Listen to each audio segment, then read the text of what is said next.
भ्राता कुशाध्वज, अयोध्या नरेश के विशेष स्वागत का प्रबंध किया जाए। क्षमा महाराज, आपकी पुत्री का त्याग करने वाले का कैसा स्वागत सत्कार, कैसा स्वागत सत्कार। सीता ने मुझे एक पत्र लिखा था जिसमें उसने स्पष्ट रूप से अयोध्यापति को निर्दोष कहा था, क्योंकि तब वो अयोध्या में थी। उस पत्र का कोई मूल नहीं महाराज। मूल है तो हमारे दुख का, जो सीता के विरह के कारण हमें मिला।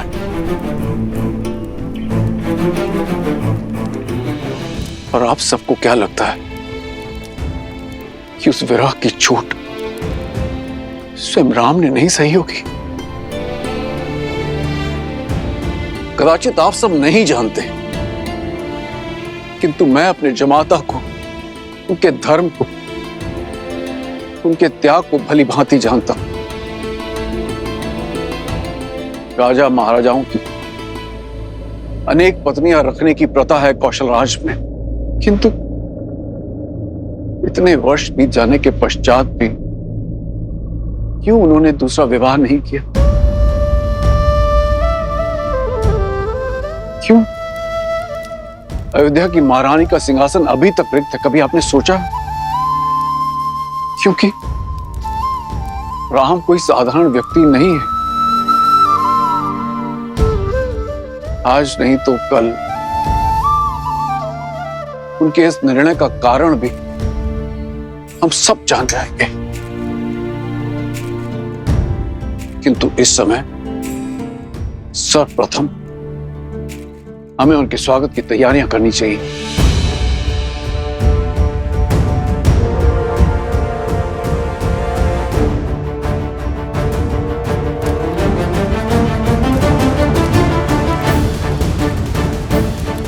ये हमारा आदेश है।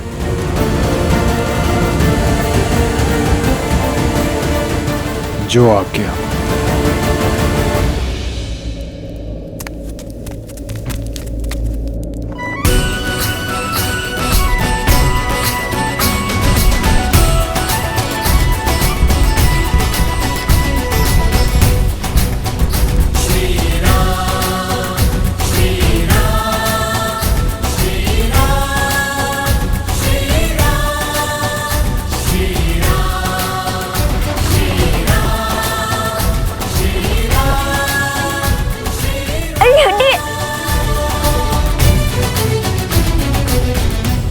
भैया, रथ में तो कोई नहीं है।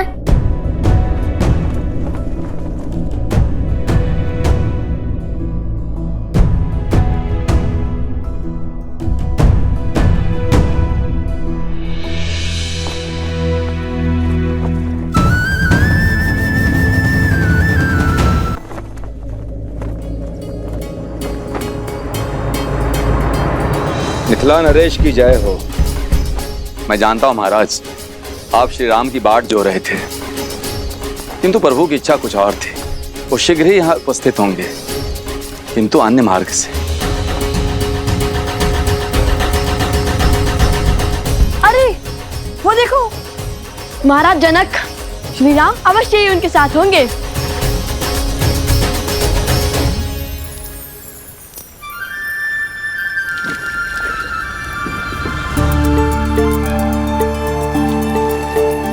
लगता है इस मार्ग से बीती कोई स्मृति जुड़ी है।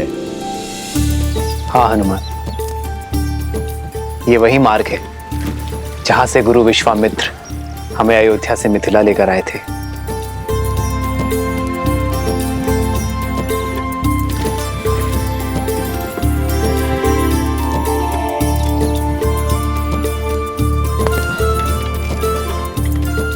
हनुमान, ये मिथिला का पिछला भाग है। सदा धीर रहने वाले प्रभु तनिक अधीर लगते हैं। हो भी क्यों ना, कहीं जाकर किसी को धन्यवाद जो कहना है। यदि प्रवेश द्वार से आते तो नियम और स्वागत के बंधन विलंब कर देते हैं। मैं मिथिला में सर्वप्रथम किसी और के दर्शन का अभिलाषी। ऐसा कौन सा स्थान है जहां जाने के लिए आप इतने आतुर हैं।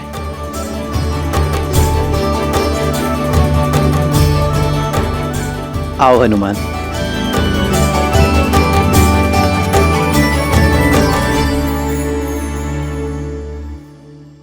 ये रहा महाराज जनक का प्रवास। तुम्हें कैसे पता कि ये राजमहल है? किसी राजा के महल सा लगता तो नहीं। क्योंकि महाराज जनक महाराज से पहले एक ज्ञानी और एक पंडित है, और ज्ञान के पुजारी सामान्य जीवन जीते हैं। और हमारी माता ने भी महल का यही वर्णन दिया था। लव और कुश को मिथिला ले जाओ। सारी मिथिला के सामने कहना कि वन देवी ही सीता है।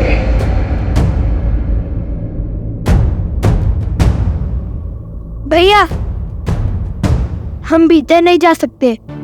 माता ने कहा था स्पर्धा से पहले महाराज से नहीं मिलना। अरे हाँ, स्पर्धा के बाद विजेता की भांति भेंट करेंगे हम महाराज जनक से।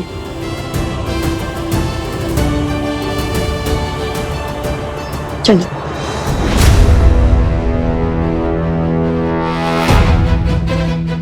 कौन हो तुम और हमें देखकर मुड़े क्यों? और ये महाराजा जनक का तुनीर तुम्हारे पास क्या कर रहा है?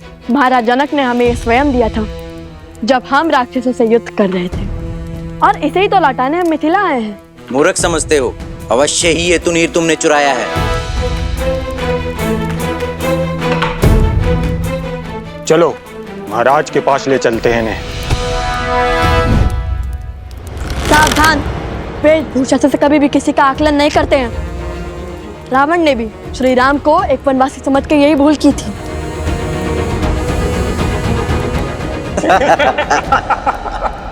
भैया, माता का आदेश भूल गए?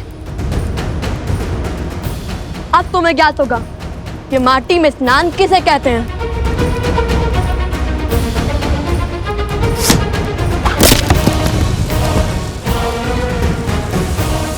भागो भैया।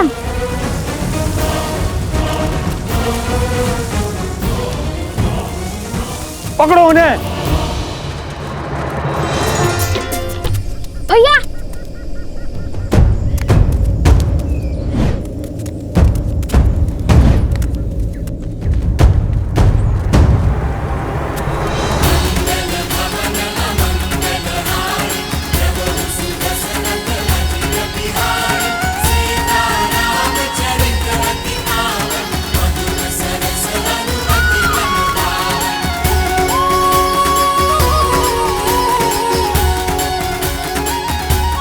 ये बालक कौन है हनुमान?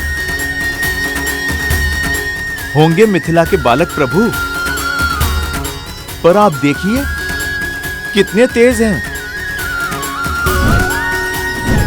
माता सीता की भूमि में जो है,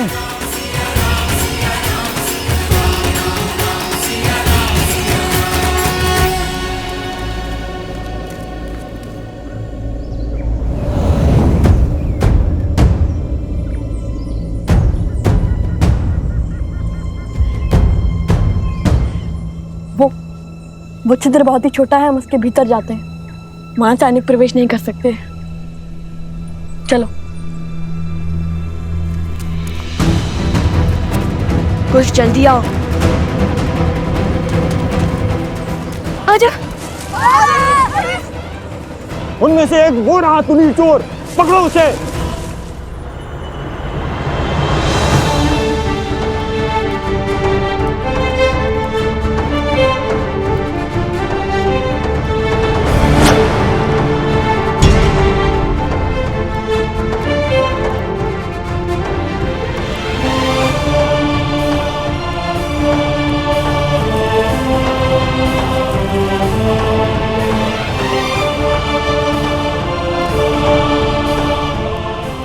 रहने दीजिए महाराज।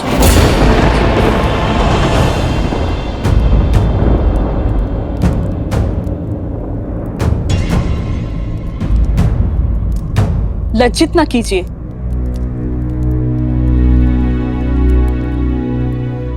मेरी धर्म पत्नी की चाची श्री हैं हम, मेरी माता समान, और अपनी माता का सम्मान करना पुत्र का कर्तव्य होता है। वो कर्तव्य, वो धर्म मिथिला के जमाता पुत्री सीता के पति का था।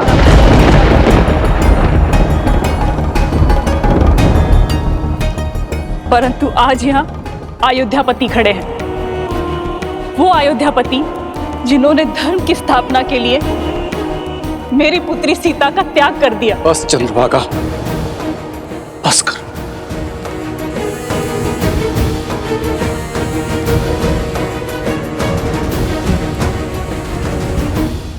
माता को मन की व्यथा कहने दीजिए महाराज, हृदय की पीड़ा को ना बताया तो वो घाव बन जाती है। कितने महान है ना आप, फिर से यहाँ महानता जताने का अवसर खोया नहीं आपने। हर दिशा में आपका गुणगान गूंजता है, हर कोई राम जैसा पुत्र और जमाता चाहता है, किंतु मेरा मन कहता है कि मिथिला की हर एक दीवार पर लिखवा दिया जाए कि अयोध्या में कोई अपनी पुत्री न ब्याहे।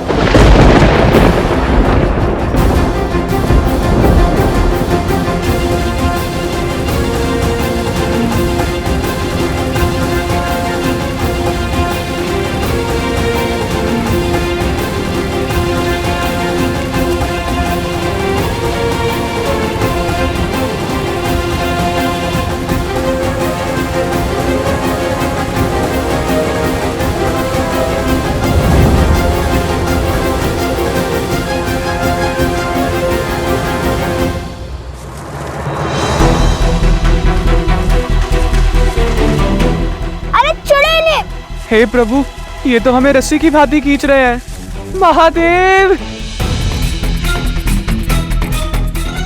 सत्यमेषां कृणोति धर्मम्यम आयु कृणोति, सत्यमेषां कृणोति धर्मम्यम आयु कृणोति। भैया मानो आप वहाँ क्यों नहीं है, किंतु समय और स्थिति देखकर तो श्लोक पढ़िए। सत्यमेषां कृणोति धर्मम्यम आयु कृणोति। वैसे का अर्थ क्या है? अर्थात जो सत्य के साथ खड़े होते हैं, सत्य होते हैं, उनके सभी कार्य शुभ होते हैं। उपगुरु स्वयं को संबल दे रहे हैं, समझे? उपगुरु ये श्लोक मत पढ़िए, जिस सैनिक ने आपको पकड़ा है उसका प्राण खींच लेगा ये मंत्र। कर्तव्य निभाते हुए सैनिकों की दंड देना। हम ऋषि कुमार हैं, इस श्लोक में बहुत शक्ति है। आंधियां उठने लगेंगी, प्रलय आने लगेगा।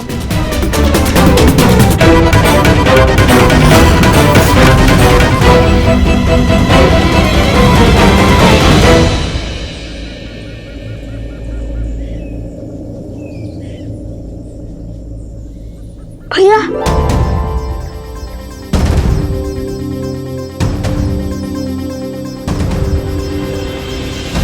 क्या माता सुनैना भी इसीलिए नहीं आई स्वागत करने? वो भी मुझसे क्रोधित होंगी ना? वो अस्वस्थ हैं, चल फिर भी नहीं सकते। हाँ, हूं मैं आपसे क्रोधित श्री राम?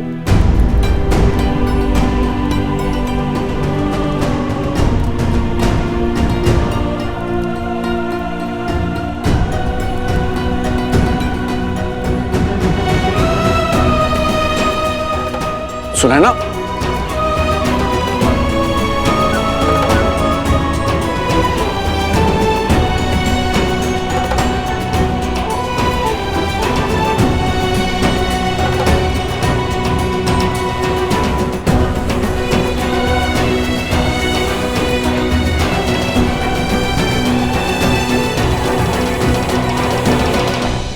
कन्या के विवाह के पश्चात केवल कन्या ही वर के घर की नहीं हो जाती, जमाता भी कन्या के माता पिता के पुत्र बन जाते हैं।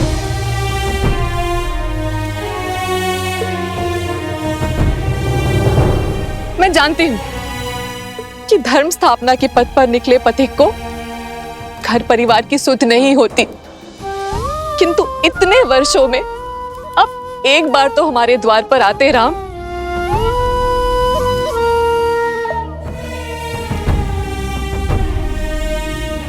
कैसे आता माँ?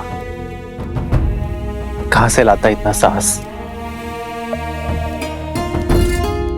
अपना मुख दिखाने की शक्ति कहां से लाता मैं मां? किंतु आपकी स्थिति का तनिक भी भान होता ना मुझे, तो मैं शीघ्र अतिशीघ्र यहां आ जाता। और कोई बहाना है आपके पास?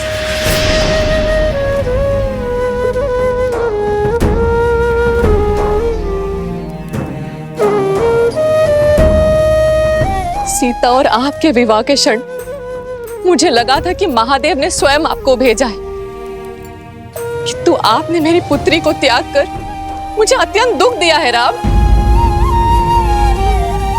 और ये कतई महादेव की इच्छा नहीं हो सकती। बस करो सुनैना, बस करो। आपके पास अब भी कोई उत्तर नहीं है ना?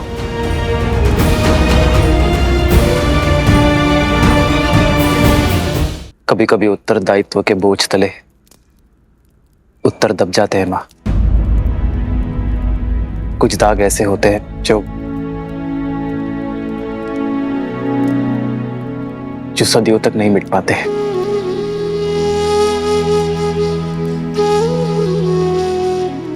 मैं यहां कुछ बोलने नहीं, केवल सुनने आया हूं मां।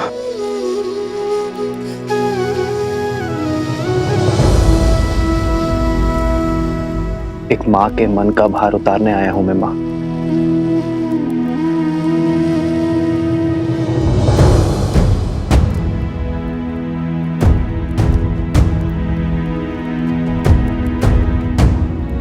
ग्लानि और पीड़ा आपके नेत्रों में है राम। अपने सर पर और कितना बोझ लेंगे आप?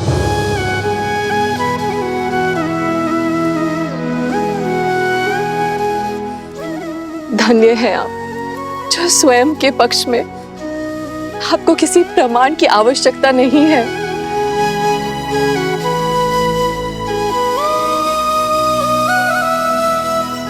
जिन्होंने शबरी के झूठे बेर खाकर संसार को भक्ति और आदर का उदाहरण दिया, अहिल्या को उद्धार किया,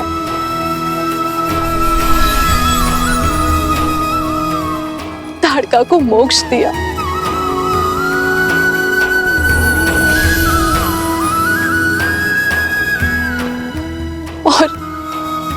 और मेरी पुत्री के लिए समस्त राक्षस जाति का संहार किया। यदि वो मेरे द्वार पर आए और उनके आगमन पर मैंने आरती से उनका स्वागत नहीं किया, तो इस संसार में मुझसे बड़ी अभागन कोई नहीं होगी। मिथिला में आपका स्वागत है राम।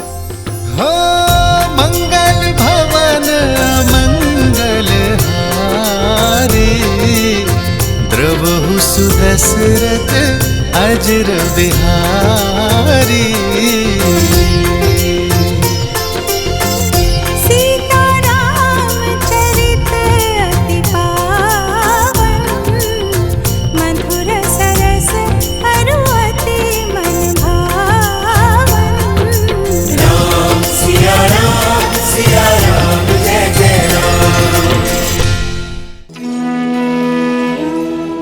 ये तो वही स्थान है जहाँ देवी सीता, नहीं, माता सीता और प्रभु श्री राम मिले थे, वो भी पहली बार।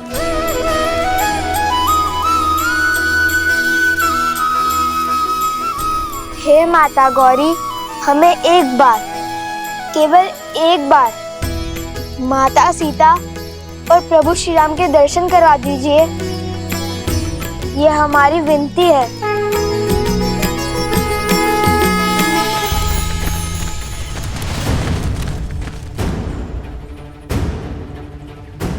भैया, वो विनती करना भूल गया था। वो माता कहती है ना, नम्र शब्द के साथ स्वच्छ मन से जो मांगो मिलता है। तुम ना, चलो अब।